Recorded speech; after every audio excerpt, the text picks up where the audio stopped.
Assalamualaikum warahmatullahi wabarakatuh.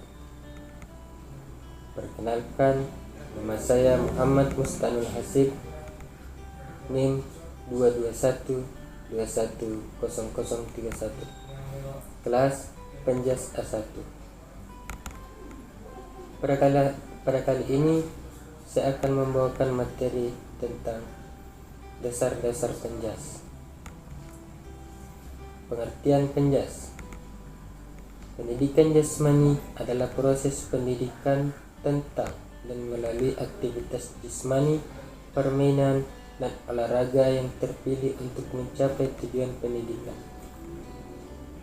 Pengertian penjaskes. Pendidikan jasmani dan kesehatan adalah suatu bagian dari pendidikan keseluruhan yang mengutamakan aktivitas jasmani dan pengolahan, pembinaan pola hidup sehat dalam rangka pengembangan, pertumbuhan dan pengembangan jasmani, kemampuan dan keterampilan gerak, sikap mental, sosial dan emosional yang selaras, serasi dan seimbang. Pentingnya penjas. 1. Memenuhi kebutuhan anak akan gerak. 2. Mengenalkan anak pada potensi dirinya dan lingkungan. 3. Menanamkan dasar-dasar keterampilan yang berguna. 4. Menyalurkan energi yang berlebihan. 5. Merupakan proses pendidikan secara serempak baik fisik, mental maupun emosional. Ruang lingkup penjas. 1. Permainan dan olahraga. 2. Pengembangan tubuh. 3. Senam. 4. Gerak ritmis. 5. Aktivitas air. 6. Pendidikan luar kelas. 7. Pendidikan karakter. Dan 8. Pendidikan keselamatan dan kesehatan. Tujuan penjas.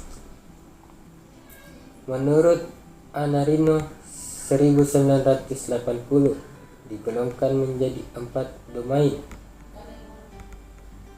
Domain fisik, domain psikomotor, domain kognitif, dan domain afektif.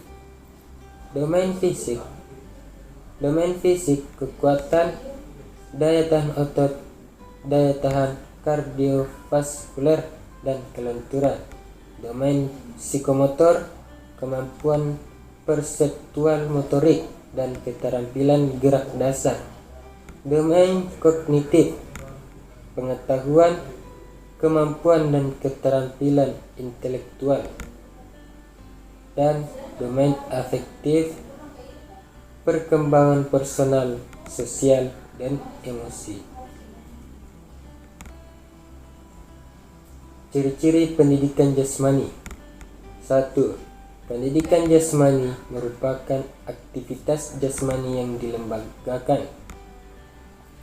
2. Walaupun banyak aktivitas olahraga, namun pelaksanaan aktivitas jasmani tidak ada unsur kompetisi, aturan, dan sportivitas. 3. Pendidikan jasmani mengajarkan unit-unit gerak seperti bola voli, servis, smash, operan, dan lain-lain. Falsafah penjas.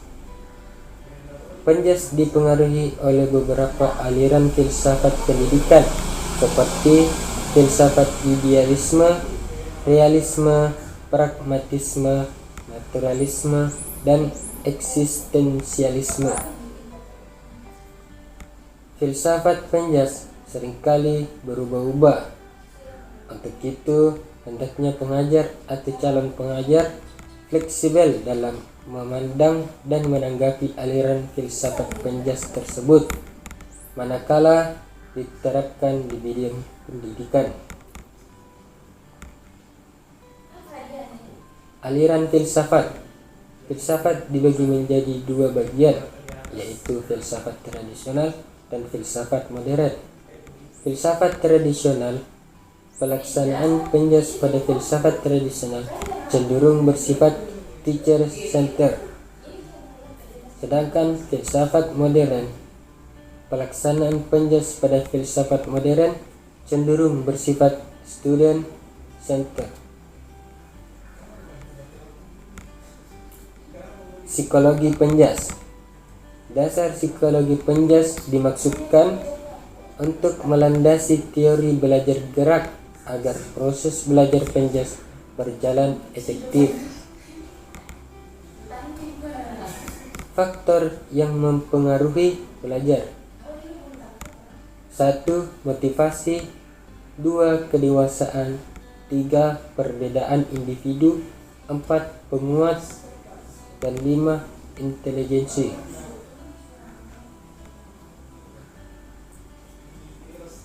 Tahap pertumbuhan individu. Tahap pertumbuhan individu terbagi menjadi 4 bagian, yaitu 1. Tahap perasaan gerak terjadi pada usia 0 sampai 2 tahun.